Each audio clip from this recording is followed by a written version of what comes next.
The year was 1206. Temujin had just united all the tribes on the Mongolian plateau, and his quest for world domination would shortly begin. He was given the title Genghis Khan and was about to embark on a journey that would change the world forever. But although he had at his command 100,000 Mongol warriors who were ready to die for him, Genghis Khan had one major obstacle that had to be overcome. This obstacle was China's Jin dynasty. They had been at war with the Mongols for a long time, and in the past, their strategy to deal with the Mongols was divide and conquer. They would split the Mongol tribes up, keeping them isolated from each other and easier to control. But now, Khan had united the tribes. This was no longer an option. The Jin dynasty's backs were against a wall, literally. A few years before, Genghis Khan had subdued the Ongud, a Mongol tribe that were helping the Jin dynasty in northern China. He also broke the Ongud's allegiance with the Jin dynasty by marrying one of his daughters to their chief's son. This was all part of his plan to invade northern China in the coming years. After he subdued the Ongud tribe, the Mongols started stockpiling weapons and gained control over the Yin mountain range in northern China, all in preparation for a military campaign. This was in the year 1204, 2 years before Temujin was crowned Khan. He really did look ahead. He was a savage warlord, but also a master strategist. The Jin dynasty had built a wall 75 years before, which was referred to as the Jin dynasty's Great Wall, and aimed to help fortify their borders with the Mongols. Maybe it was confidence in their walls, maybe it was faith in their massive armies, who knows? But Emperor Xingsheng of the Jin dynasty severely underestimated the Mongols. He believed his empire was way more powerful than it was, but it wouldn't be for long. As the years went on, tensions grew, and in the year 1210, Genghis Khan publicly insulted the emperor, calling him a coward and claiming that the emperor of China should be a man from the sky like me. The Jin emperor was so enraged by this insult that he executed the Mongol messenger. The battle lines were drawn, and an enormous conflict, the likes of which is rarely seen in the world, would begin. By March 1211, Genghis Khan rallied 100,000 troops for his campaign to invade China, leaving only 2,000 men to guard their homeland.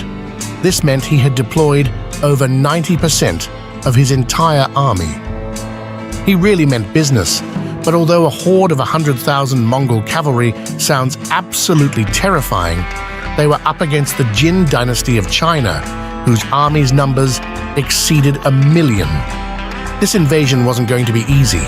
Before embarking on this journey of destruction, Genghis Khan prayed to Tengri, the sky deity, and made a symbolic vow to avenge his ancestor Ambagai, who was crucified by the Jin dynasty 60 years before. Now his preparations were complete.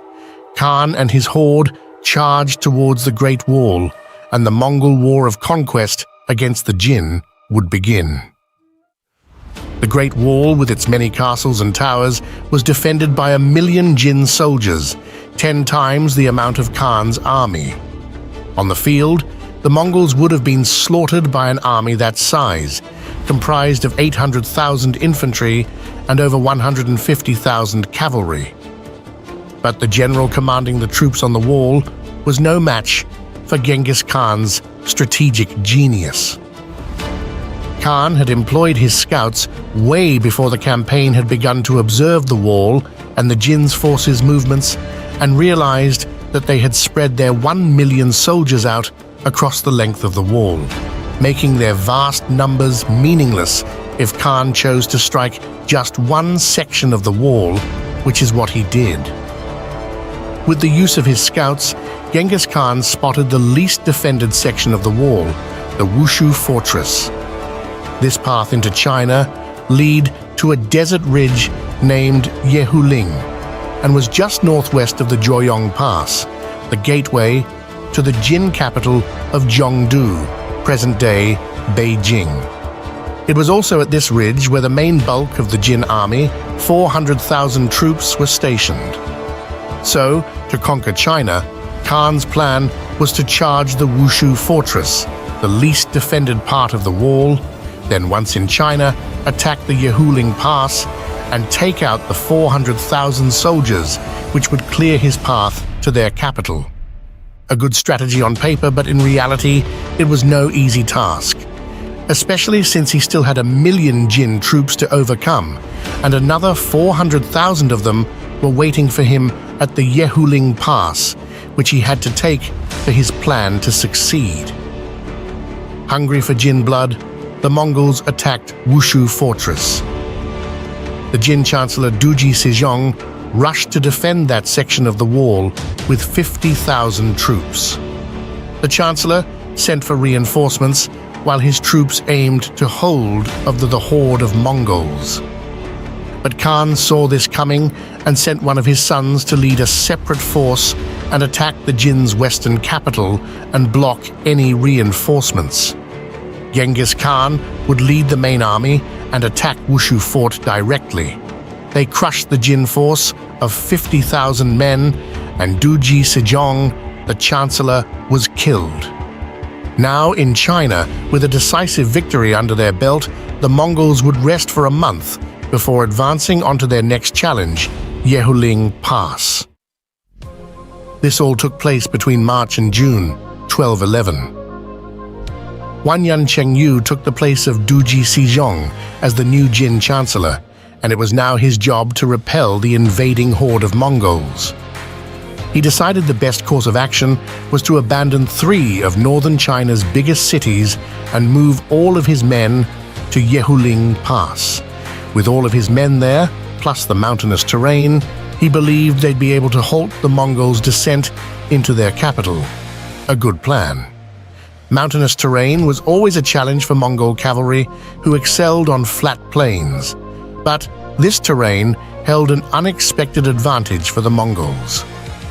The Jin's troops of nearly 500,000 were spread out over the mountain range and were concentrated in different valley choke points, meaning just like with the wall, their huge numbers were stretched thin. This would prove fatal. The difficult terrain and distance between divisions made communication and troop coordination difficult. Khan, foreseeing this again, launched a focused and concentrated attack. Before the battle began, though, the Jin emperor sent a diplomat to negotiate with Genghis Khan and try to work out a peace agreement. This was another fatal mistake for the Jin dynasty.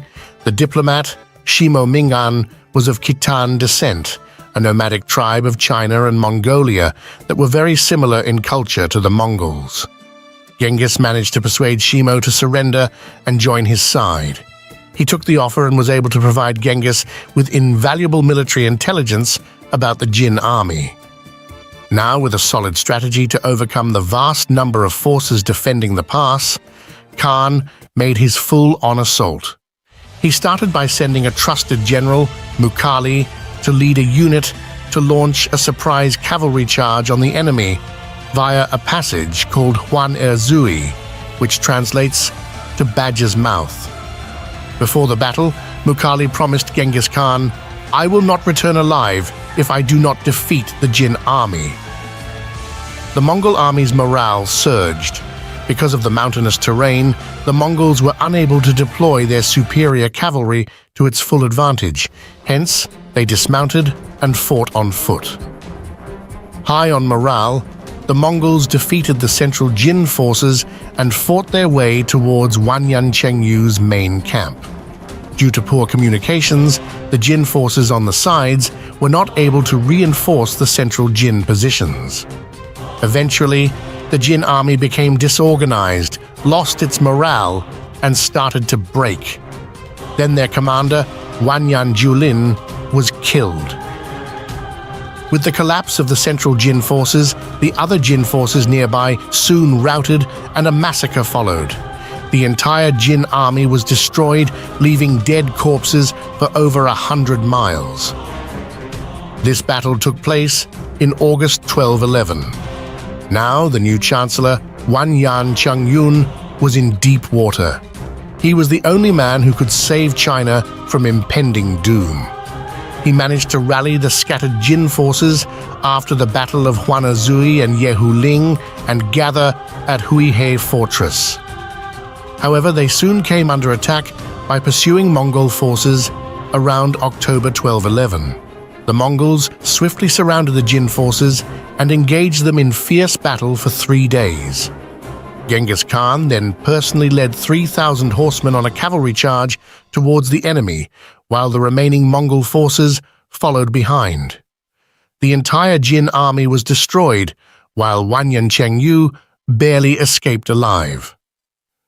Wanyan Chengyu was replaced by Tushan Yi, the new chancellor. His plan had worked. Genghis Khan had managed to overcome all odds and had crushed the Jin army. Now, with Yehuling Pass taken, the road to the capital was clear, and it was only a matter of time before victory would be his. After the Jin defeat at the battles of Yehuling and Huihe, the Emperor Xingsheng was assassinated by one of his generals in their capital of Zhongdu. The general then took control of the city. The Mongols pressed on and besieged Zhongdu for about 4 years. During the siege, the residents of Zhongdu were forced to resort to cannibalism to survive, before they finally decided to surrender. The Mongols allowed the Jin dynasty to retain control of Zhongdu, but forced them to pay a tribute of 500 men, 500 women, and 3,000 horses. But before this, in the summer of 1212, while the siege was still ongoing, Emperor Xuanzong of the Jin dynasty abandoned Zhongdu and relocated the capital to Bianjing in the south. This display of weakness and fear only encouraged the Mongols to continue their attack to conquer the rest of Jin. Northern China now belonged to Genghis Khan and the Mongols. His toughest battle was won. Genghis Khan used the same divide and conquer tactics that the Chinese had once used to separate and weaken the Mongol tribes on them. And it had worked. 90,000 fierce and determined Mongol elite cavalry managed to puncture a hole in the Great Wall, manned by nearly 1 million soldiers, and then destroy a ground force of 400,000 troops. Although there was devastating losses on the side of the Jin dynasty, it was no easy feat, and the Mongols suffered heavy casualties too.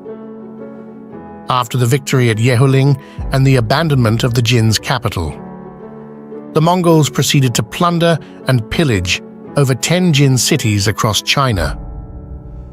While the Jin managed to retain power for the next 2 decades in the south of China, it was severely weakened. In spite of their defeat to the Mongols, the Jin chose to prioritize attacking their neighbors, the Song dynasty in the south, instead of reinforcing their borders with the Mongols. Eventually, the southern Song dynasty allied with the Mongols, and together they completely annihilated the Jin dynasty in 1234. We hope you enjoyed this epic tale of how strategic brilliance by an underdog force of determined warriors overcame insurmountable odds against a powerful but conceited empire.